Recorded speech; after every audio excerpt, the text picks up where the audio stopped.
ভারতের কর্ণাটকের আরান্থুডু নামের শান্তশিষ্ট একটা গ্রাম, যেখানে আজ 25 বছর ধরে একদম কোনো রকমের ক্রাইম, কোনো রকমের ঝঞ্ঝাট নেই বললেই চলে।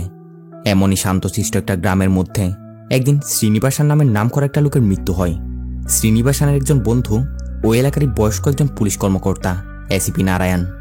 নারায়ণ বন্ধুর মৃত্যুতে তাকে শেষবারের মতো দেখতে গিয়ে সেখানে তার বাসায় আবিষ্কার করে শ্রীনিবাসের মৃত্যু কোনো সাধারণ মৃত্যু না, বরঞ্চ কোনো এক মাস্টার মাইন্ড প্ল্যানিং করেই শ্রীনিবাসের মার্ডার করেছে।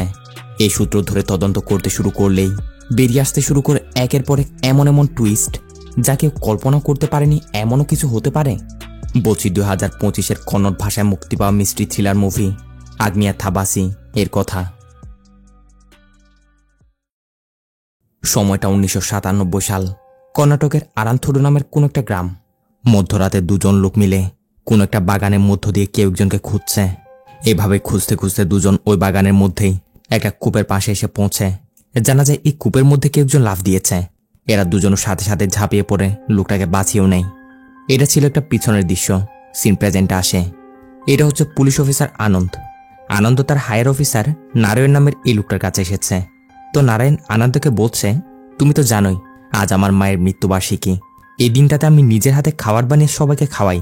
এক কাজ করো, জিপের চাবি নিয়ে যাও, জিপ নিয়ে তুমি পুলিশ স্টেশন চলে যাও। আর হ্যাঁ, দুপুরে খাওয়ার জন্য সবাইকে নিয়ে চলে আসিও। আনাদ নারায়ণকে জিজ্ঞাসা করে যে স্যার, এবছর আপনার ভাই এবং বোন কি আসছে না? নারায়ণ বলে না, তারা কেউ আসছে না, জানি না তারা কত বিজি হবে। তো আনন্দ যখনই জিপ নিয়ে সেখান থেকে বের হতে যাচ্ছিল, তখনই নারায়ণের একটা মুরগি জিপটার উপর এসে বসে। এখানে ঘটনা আসলে নারায়ণ যখনই তার জিপ নিয়ে পুলিশ স্টেশন যেত, এই মুরগিটাও তার জিপের উপরে বসে সোজা তার সাথে পুলিশ স্টেশন চলে যেত। তারপর সে জিপে করে আবার তার সাথে বাসায় ফিরে আসতো।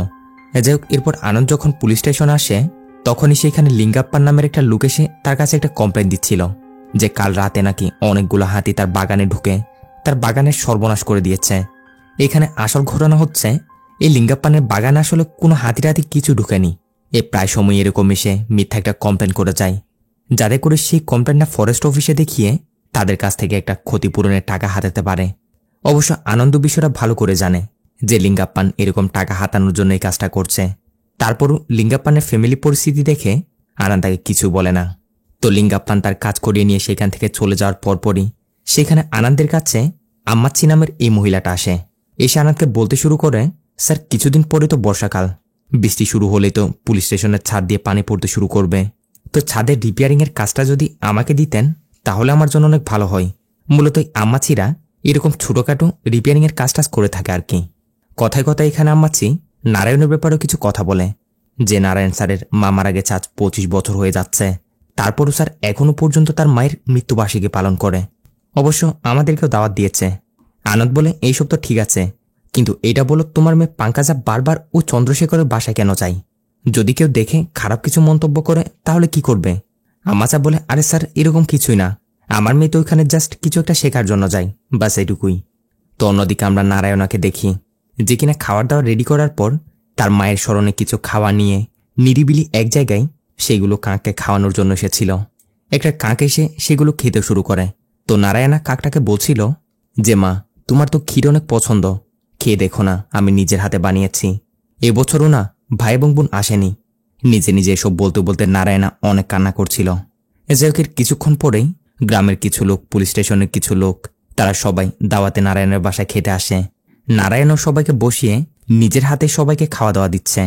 ওখানে অবশ্য নারায়ণের ছোট্ট এই মেয়েটাও ছিল, যে কিনা নারায়ণাকে বলছে, বাবা, তোমার হাতের ক্ষীর তো দেখি অনেক টেস্টি হয়েছে, অনেক মজা।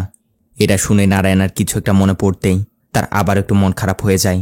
পরবর্তী দিনে রাতে নারায়ণার যখন ঘুমাচ্ছিল, তখনই নারায়ণার কানে কিছু হাতির আওয়াজ আসে। ওই সময় পুরো গ্রামে বিদ্যুৎও চলে যায়, যার ফলে নারায়ণারও ঘুম ভেঙে গেছে। ঘুমানোর অনেক চেষ্টা করার পরও ঘুমাতে পারছে না। যাই হোক, এইভাবে সকাল হয়। আর সকাল হতেই আনন্দ এসে নারায়ণকে একটা খবর শোনাতে শুরু করে যে স্যার, আমাদের গ্রামের শ্রীনিবাসান মারা গেছে। তো খবরটা পেয়ে নারায়ণরাও তাদের জিপ নিয়ে সে শ্রীনিবাসাইয়ার বাসায় যাওয়ার জন্য বেরোচ্ছে। এখন নারায়ণদের জিপ নিয়ে বেরোতে দেখে তার সে মুরগিটাও প্রত্যেকবারের মতো এবারও জিপের উপর এসে বসে গেছে। যাই হোক, এভাবে তারা রওনা দেয় সে শ্রীনিবাস আয়ার বাসায় যাওয়ার জন্য। যেতে যেতে নারায়ণ আনন্দকে বলছিল, ওই শঙ্করের ছেলের পাসপোর্ট ভেরিফিকেশনের কাজটা হয়েছে? আনন্দ বলে, হ্যাঁ স্যার, তার পাসপোর্ট ভেরিফিকেশন করে দিয়েছি। দেখুন না স্যার, এক এক করে আমাদের গ্রামের সব যুবক ছেলেগুলো বাইরের দেশে চলে যাচ্ছে। এরকমটা চলতে থাকলে গ্রামে তো এক পর্যায়ে কোনো যুবকই থাকবে না, শুধু আমরা বৃদ্ধরাই অবশিষ্ট থাকব। যাই হোক, এভাবে এগুলো বলতে বলতেই তারা ওই যে শ্রীনিবাসনের মৃত্যু হয়েছে তার বাসায় এসে পৌঁছে। শ্রীনিবাসনের আরুণ নামের একটা ছেলে আছে যে বর্তমানে ফরেন কান্ট্রিতেই। তাই নারায়ণা আনন্দের বলে যে তোমরা যেভাবে পারো আরুণের কন্ট্যাক্ট কালেক্ট করে তার সাথে কন্ট্যাক্ট করে তার বাবার মৃত্যুর ব্যাপারে তাকে জানিয়ে দাও। বাসায় নিশ্চয়ই কোনো চিঠি টিটি পেয়ে যাবে, ওইগুলো থেকেই তার কন্ট্যাক্ট পেয়ে যাবে। এসব বলে টলে নারায়ণা এমনিতে করে তল্লাশি নিচ্ছে। আর এভাবেই তল্লাশি নিতে নিতে সে ঘরটার পিছনের সাইডে গেলে দেখে তাদের সাথে জিপে করে তার যে মুরগিটা এসেছিল না, সে মুরগিটা এখানে কিছু একটা দেখে নিজে নিজে একরকম করছিল, মানে লাফালাফি করতে শুরু করেছিল। নারায়ণও কিছু একটা অবজার্ভ করে তাড়াতাড়ি কিচেন রুমে যায়। তারপর এখানে কিছু একটা দেখে সে বাসার সবাইকে এক জায়গায় করে, এরপর সবাইকে বলতে শুরু করে শ্রীনিবাসনের মৃত্যু কোনো ন্যাচারাল মৃত্যু না, জেনে বুঝেই তার হত্যা করা হয়েছে। শুনে তো সবাই রীতিমতো শকড। নারায়ণরাও একজন পোস্টমর্টম ডক্টরকে ইনফর্ম করে শ্রীনিবাসনের পোস্টমর্টম করানোর জন্য নিয়ে আসে। তারপর নারায়ণরা যখন এটা নিয়ে ভাবছিল যে শ্রীনিবাসনের ছেলে অরুণকে কিভাবে ইনফর্ম করা যায়, তখনই সেখানে ওই আম্মাচা নামের মহিলাটা এবং তার মেয়ে পাঙ্কাজা উপস্থিত হয়। বলতে শুরু করে আরুণের ব্যাপারে নিশ্চয়ই ওই রোহিত কিছু না কিছু জানে, কারণ যারা যারা বিদেশে আছে রোহিতের তাদের সবার সাথে মেলে কথাবার্তা হয়। সিনেগান থেকে একটু করে ফ্ল্যাশব্যাকে নিয়ে যায়। এটাই হচ্ছে রোহিত নামের সে ছেলেটা, ইঞ্জিনিয়ারিং নিয়ে পড়ালেখা করছে।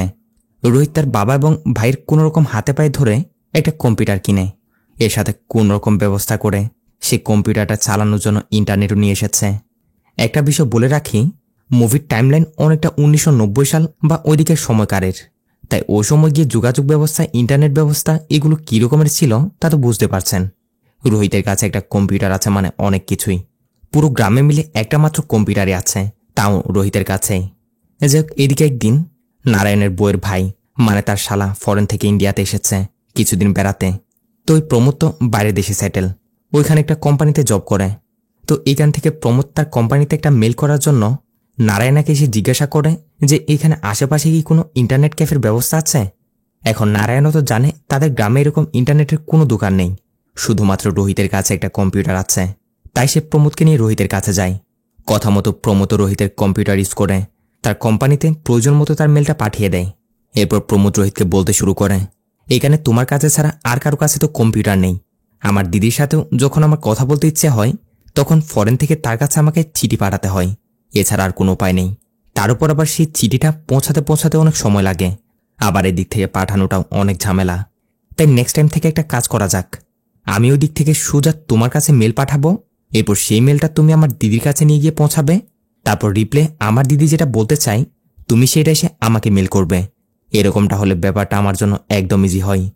ভেবো না আবার ফ্রিতে করে দিতে বলছি, প্রতি মেলের জন্য না হয় 50 টাকা নিয়ে নিও। এরকম একটা কাজের কথা জানতে পেরে রোহিত অনেক খুশি, ডিলটাতে রাজি হয়ে যায়। আর এরপর থেকে শুরু রোহিতের নতুন একটা কাজের যাত্রা। এভাবে পুরো গ্রামে যাদের যাদের ছেলেরা বিদেশে থাকে তারা সবাই সে রোহিতের মাধ্যমে তাদের ছেলেদের কাছে মেল পাঠাতো। আর ওই দিক থেকে বিদেশে থাকা তারাও রোহিতের মাধ্যমে তাদের পরিবারের কাছে মেল পাঠিয়ে তাদের খবরাখবর নিত। বলতে গেলে রোহিতের এভাবে ছোটখাটো একটা বিজনেস শুরু হয়ে গেছে, কারণ প্রত্যেকটা মেলের বদলে সে টাকাও যে পাচ্ছিল। তো এভাবে একদিন সেই শ্রীনিবাসের ছেলে অরুণ সেও রোহিতকে ফরেন থেকে মেল পাঠায়। অরুণ মেলের মাধ্যমে রোহিতকে এটাই বলছিল আমি এখানে একটা সফটওয়্যার কোম্পানিতে জব করছি, কিন্তু ফরেনে এসে এভাবে সফটওয়্যার কোম্পানিতে জব করা আমার বাবার একদমই পছন্দ না। তাই যেদিন থেকে আমি ফরেন এসেছি ওই দিন থেকে আমার বাবা মার সাথে কোনো কথা বলছে না, টেলিফোন করলে টেলিফোন ধরছেই না, চিঠি পাঠালে চিঠির উত্তর দেয় না।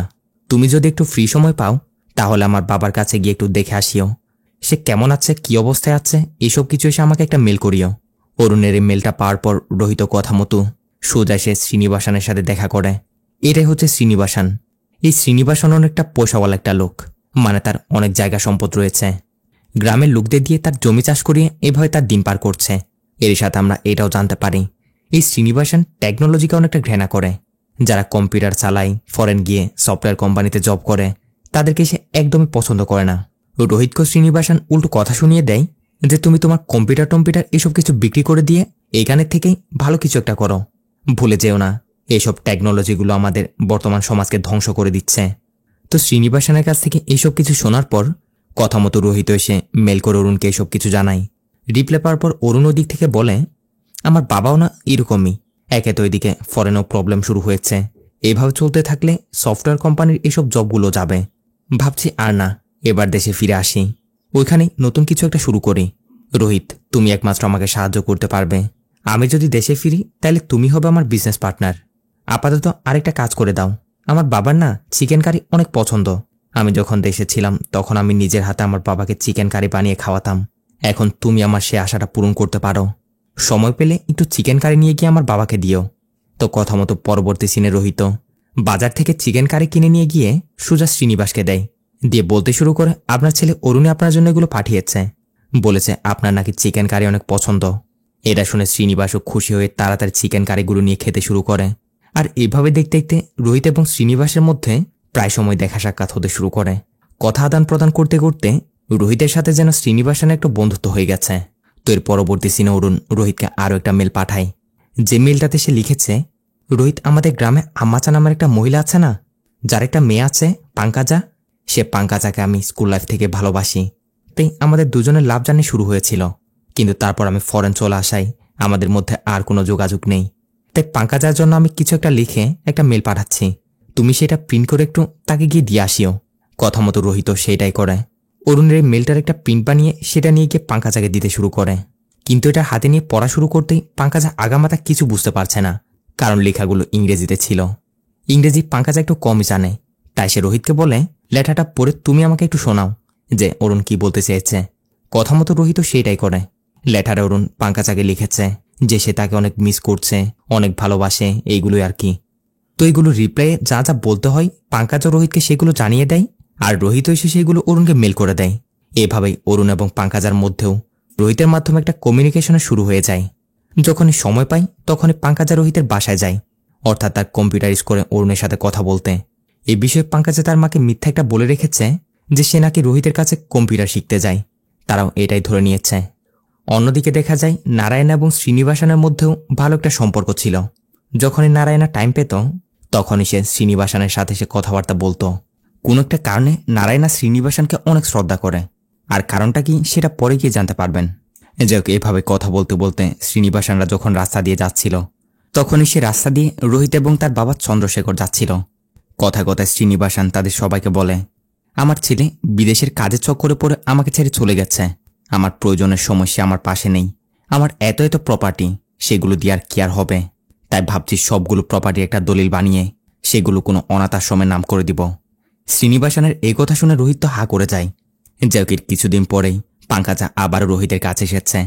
পাঙ্কাজা রোহিতকে একটা বাটিতে করে কিছু চিকেন কারি দিয়ে বলে, এই চিকেন কারিগুলো নিয়ে গিয়ে তুমি আমার হবু শ্বশুরকে দাও, অর্থাৎ অরুণের বাবা শ্রীনিবাসনকে। শুনেছি উনার নাকি চিকেন কারি অনেক পছন্দ, তাই হবু বউয়ের হাতে না খাওয়ালে কি হয়। সবগুলো কিন্তু তাকে দিবে, দেখিও তুমি আবার একটাও খেও না যেন। কথা মতো রোহিত রাতে চিকেন কারিগুলো নিয়ে শ্রীনিবাসনের কাছে যায়, তাকে সেগুলো দেয় রাতের খাবারের জন্য। এরপর সেগুলো দিয়ে রোহিত কেন যায় না দৌড়ে তাড়াতাড়ি তার বাসায় আসে, এসে তার কম্পিউটার ওপেন করছে। আর এটা করতেই সিন প্রেজেন্টে চলে আসে। তো এসব জানতে পেরে নারায়ণ এবং তার টিম রোহিতের বাসায় এসেছে তার কাছ থেকে অরুণের ডিটেলস নিয়ে তার সাথে কন্ট্যাক্ট করার জন্য। কিন্তু এখানে এসে নারায়ণারা বড়সড় একটা ঝটকা খায়। রোহিতের রুমে ঢুকে দেখে রোহিত তার কম্পিউটারের সামনে টেবিলের উপর মরে পড়ে আছে। ধারণা করা হচ্ছে কাল রাতে বিদ্যুতের যে শর্ট সার্কিট হয়েছে এর ফলেই কম্পিউটারের সামনে থাকায় রোহিতের মৃত্যু হয়েছে। নারায়ণা ভালো করে রোহিতের পুরো রুমটাতে নজর বুলিয়ে দেখছিল। সাথে এখানে দেখে রোহিত যে টেবিলে মরে পড়েছিল তার পাশেই একটা প্লেটে কিছু চিকেন কারি রাখা আছে। আর এখান থেকে সিন আবারও একটু করে ফ্ল্যাশব্যাকে যায় একদিন আগে। তো পাঙ্কাজা প্রত্যেকদিন রোহিতের বাসায় আসা যাওয়া করতে শুরু করেছে মেলের মাধ্যমে অরুণের সাথে কথা বলার জন্য। এরই সাথে পাঙ্কাজা প্রত্যেকটা মেসেজেই অরুণকে জিজ্ঞাসা করতো যে তুমি ইন্ডিয়ায় কবে আসবে, কিন্তু অরুণ এটার জবাবে শুধু এইটাই বলতো যে আমি এখন ইন্ডিয়া আসতে পারবো না, সবকিছু গোছাতে আমার আরও অনেক টাইম লাগবে। এভাবে চলছিল আর কি। আর এভাবেই এইসবের কারণে একসাথে থাকতে থাকতে রোহিত এবং পাঙ্কাজার মধ্যেও ভালো একটা সম্পর্ক হয়ে গেছে। অবশ্য পাঙ্কাজা বয়সে রোহিতের অনেক বড়, তা হওয়া সত্ত্বেও রোহিত পাঙ্কাজাকে পছন্দ করতে শুরু করেছে, অর্থাৎ তার ফয়দা ওঠানোর চেষ্টা করছে। কাল যখন কম্পিউটারের সামনে বসে দুজন অরুণের সাথে কথা বলছিল তখন সেই সুযোগে রোহিত পাঙ্কাজাকে টাচ করার চেষ্টা করে। তবে পাঙ্কাজা রোহিতের ইন্টেনশন বুঝতে পেরে যায়। তাই রোহিত কোনোরকম কথা ঘুরিয়ে দেওয়ার জন্য পাঙ্কাজাকে বলে, দেখো দেখো অরুণ রিপ্লাই পাঠিয়েছে, বলছে সে ইন্ডিয়ায় এখন আসতে পারবে না। এখন এটা হওয়ার পর পাঙ্কাজার সাথে সাথে বাসায় ছুটে আসে এসে জবরদস্ত করে চিকেন কারি বানাতে শুরু করে। আর অনেক মজা করে কিছু চিকেন কারি বানিয়ে সেগুলো একটা বাটিতে ভরে সোজা গিয়ে রোহিতের সাথে দেখা করে। রোহিতকে ডেকে তাকে চিকেন কারিগুলো দিয়ে বলে যেগুলো নিয়ে গিয়ে আমার হবু শ্বশুরকে দিও। শুনেছি ওনার চিকেন কারি নাকি অনেক পছন্দ, তাই হবু বউয়ের হাতে না খাওয়ালে কি হয়, দেখিও একটা চিকেনও যেন তুমি খেও না আবার। এইসব বলে টলে পাঙ্কাজা বাটিটা রোহিতকে দিয়ে তার গালে একটা কিস দিতে শুরু করে। সাথে বলতে শুরু করে, দেখো রোহিত, কিছু সম্পর্ক এগিয়ে নিয়ে যাওয়া যায় না, সেগুলোকে মাঝ রাস্তাতে দাফন করে দিতে হয়। বলে পাঙ্কাজা সেখান থেকে চলে যায়। এখন পাঙ্কাজা ইনডিরেক্টলি রোহিতকে এটাই বলতে চেয়েছে যে সে অরুণকে ভালোবাসে আর বিয়ে করলে তাকেই করবে। রোহিত যে পাঙ্কাজাকে পছন্দ করতে শুরু করেছে ওটা সে বুঝতে পেরেছে, এজন্য তাকে আগে ভাগে সাবধান করে দিয়েছে। যে কথা মতো রোহিত চিকেন কারিগুলো নিয়ে তার সাইকেলে করে শ্রীনিবাসনের বাসার দিকে যাচ্ছিল, কিন্তু মাঝ রাস্তাতেই তার সাইকেল তাদের এলাকার মারান নামের এই লোকটার সাথে ধাক্কা লেগে যায়। এই মারান হচ্ছে শ্রীনিবাসনের একজন চাকর, শ্রীনিবাসনের হয়ে টুকটাক কাজকাম করে দেয়। তো ধাক্কা লেগে মারান নিচে পড়ে গিয়ে অনেকগুলো কাগজপত্র নিচে পড়ে গেছে, যার জন্য মারান রোহিতকে বকছে, দেখো কি করেছো তুমি। শ্রীনিবাসন সাহেব তার সম্পত্তির সবগুলো দলিল নিয়ে আমাকে লয়ারের কাছে পাঠাচ্ছিলেন, যাতে করে সেগুলো অনাথাশ্রমে নামে করার জন্য ওরকমের একটা দলিল বানাতে পারে। আর দেখো তোমার কারণে সবগুলো পেপারস নিচে পড়ে গেছে, উপর থেকে আমার সাইকেলটাও নষ্ট হয়ে গেছে। এখন এটা শুনে রোহিত শ্রীনিবাসনের কাছে না গিয়ে সুজা তার বাসায় ছুটে আসে। অন্যদিকে আম্মাচি এবং পাঙ্কাজা যখন খাওয়ার খেতে বসে, আম্মাচি তার মেয়ে পাঙ্কাজাকে চিকেন কারির কথা জিজ্ঞাসা করছে, কিন্তু পাঙ্কাজা এখানে তাকে মিথ্যা একটা বলে দেয় যে চিকেন কারির উপর নাকি টিকটিকি পড়ে গেছিল, যার কারণে তার সবগুলো চিকেন কারি তাকে ফেলে দিতে হয়েছে। অন্যদিকে রোহিতকে দেখা যায় যে কিনা বাসায় এসে অনেক টেনশনের মধ্যে পড়ে গেছে যে শ্রীনিবাসন এতগুলো প্রপার্টি অনাথাশ্রমে নামে করে দিচ্ছে। কিন্তু এটা না হয় বিষয়টা আজ অন্যরকমের হতে পারত, যেমনটা শ্রীনিবাসনের ছেলে অরুণ রোহিতকে বলেছিল যে অরুণ দেশে আসলে কোনো একটা বিজনেস শুরু করবে আর তার বিজনেসের পার্টনার হবে রোহিত। সো সেই হিসাবে প্রপার্টি থেকেও রোহিত অনেকটাই ভাগ পেত। অরুণ যদি ইন্ডিয়া আসে তাহলে প্রপার্টি সেই পাবে, এরপর সে প্রপার্টিগুলো থেকে সে বিজনেস স্টার্ট করবে আর তার বিজনেসের পার্টনার হবে রোহিত। তাই রোহিতের মাথায় এখন এই টেনশনটা ঢুকে যায় যে কোনোভাবেই হোক অরুণকে তাকে দেশে ফিরিয়ে আনতেই হবে।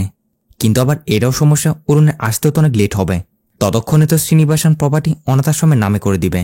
এই সব কিছু নিয়ে চিন্তা ভাবনা করতে করতে রোহিত তার কম্পিউটার ওপেন করে কম্পিউটারে এটা সার্চ করতে শুরু করে যে কিভাবে কোনো রকমের প্রমাণ ছাড়া একটা লোককে শেষ করা যায়। অনেকটাই ঘাটাঘাটি করার পর রোহিত তার ঘর থেকে অনেকগুলো ঘুমের ট্যাবলেট নিয়ে সেগুলোকে একদম পাউডারের মতো বানাতে শুরু করে। এরকমটা করে সে পাউডারগুলো ও চিকেন কারিগুলোতে মেলাতে শুরু করে, কিন্তু এটা করার আগে সে চিকেনের একটা পিস তার জন্য সাইডে রেখে দেয় আর বাকিগুলোতে পাউডারগুলো মিশিয়ে সোজা চলে যায় শ্রীনিবাসনের বাসায়। বরাবর রাতে ডিনারের সময় সে শ্রীনিবাসনের কাছে যায়, গিয়ে তাকে চিকেন কারিগুলো সার্ভ করে। শ্রীনিবাসন রোহিতকে বলে, তুমি আসো একসাথে খাওয়া দাওয়া করি। রোহিত বলে, না না আপনি খান, আমি বাসা থেকে পেট ভরে খেয়ে এসেছি। যাই হোক, শ্রীনিবাসনও কথা মতো এগুলো খেয়ে নেয়। আর এগুলো খাওয়ার একটু পরেই তার শরীর অসুস্থ হতে শুরু করেছে। ওইখানে তখনও রোহিতও ছিল। শ্রীনিবাসন রোহিতের কাছে সাহায্য চাচ্ছিল, কিন্তু রোহিত তাকে কোনো সাহায্য করছে না, সে তাকে মারতেই চায়। শ্রীনিবাসনও বিষয়টা বুঝতে পারে, কিন্তু ততক্ষণে তার মৃত্যু হয়ে গেছে। সাথে সাথে রোহিত ওইখানে তার সব প্রমাণাদিগুলো মেটাতে শুরু করে, অর্থাৎ তার ফিঙ্গারপ্রিন্ট, ফুটপ্রিন্ট সবকিছুই। এইসব কিছু করে বাকি যে চিকেন কারিগুলো ছিল সেইগুলো নিয়ে গিয়ে রোহিত ঘরের পিছনের সাইডে এক জায়গায় ফেলে দেয়। এরপর তাড়াতাড়ি দৌড়ে বাসায় চলে আসে, যে সিনটা আমরা একটু আগে দেখেছিলাম। এখান থেকে সিন আবারও প্রেজেন্টে। রোহিতের মৃত্যুর খবর পাওয়ার পর পাঙ্কাজা এবং তার মা আম্মাচি রোহিতের বাসায় এসেছে। এখন রোহিতের টেবিলের উপর চিকেন কারির পিসগুলো দেখে পাঙ্কাজার চোখ তো একেবারে কপালে উঠে যায়।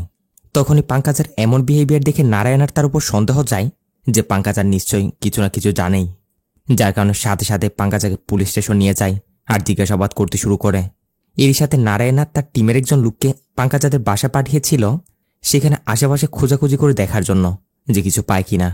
তো টিমের সেই লোকটার তল্লাশি নেওয়ার পর নারায়ণাকে এসে বলছিল যে স্যার, আপনার কথা মতো পাঙ্কাজাদের বাসায় এবং তার আশেপাশে তল্লাশি নিয়ে তাদের ঘরের ঠিক পিছনের দিকে একটা ভাঙাচোরা হাঁড়ি আর কোনো একটা গাছের শিকড়ের মতো কিছু একটা খুঁজে পেয়েছি।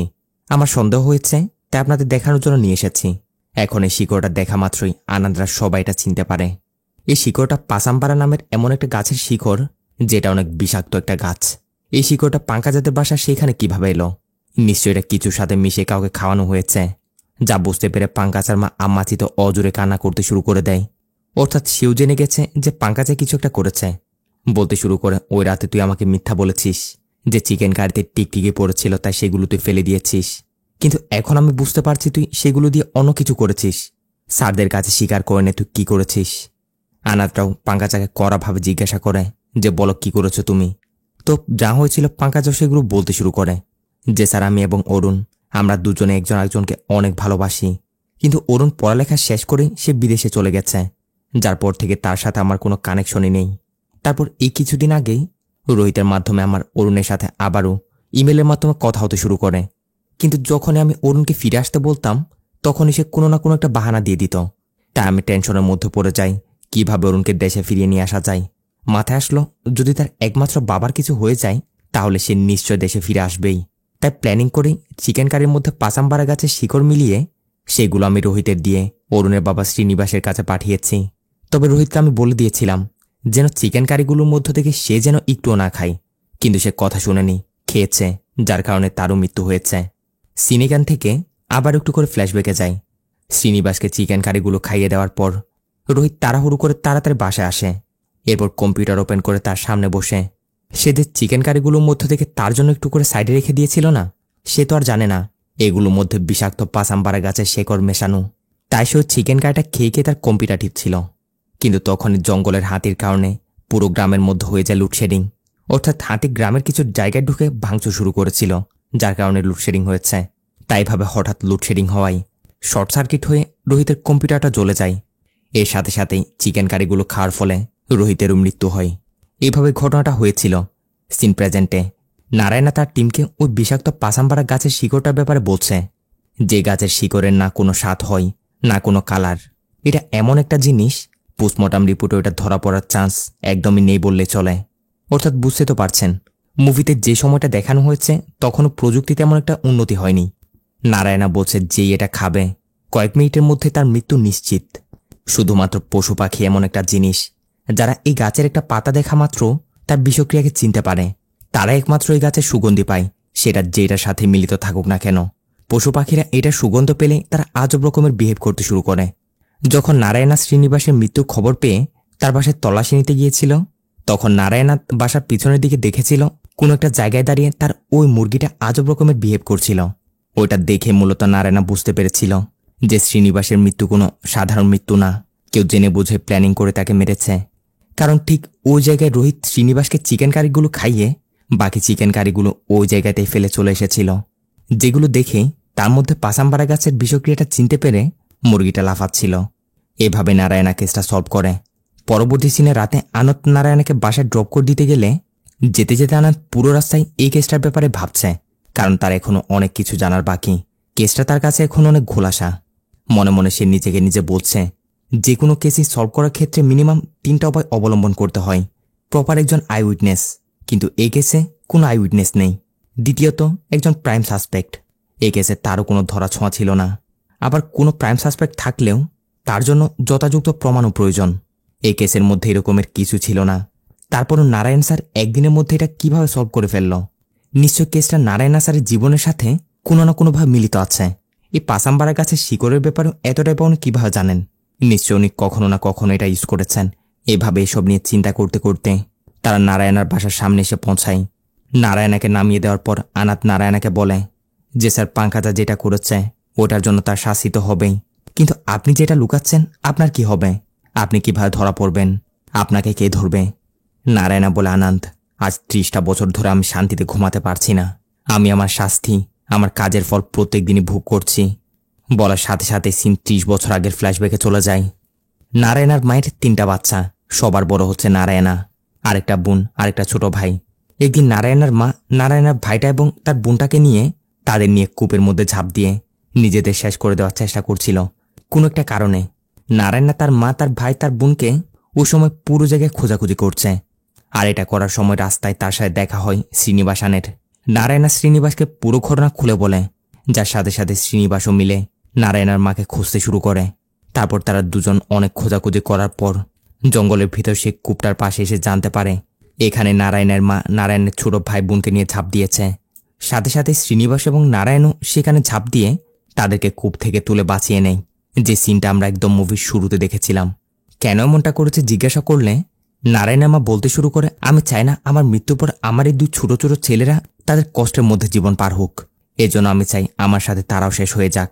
মূলত তাদের ফ্যামিলি পরিস্থিতি তেমন একটা ভালো না। এর উপর নারায়ণের বাবারও মৃত্যু হয়ে গেছে, অনেকগুলো টাকার ঋণ আছে।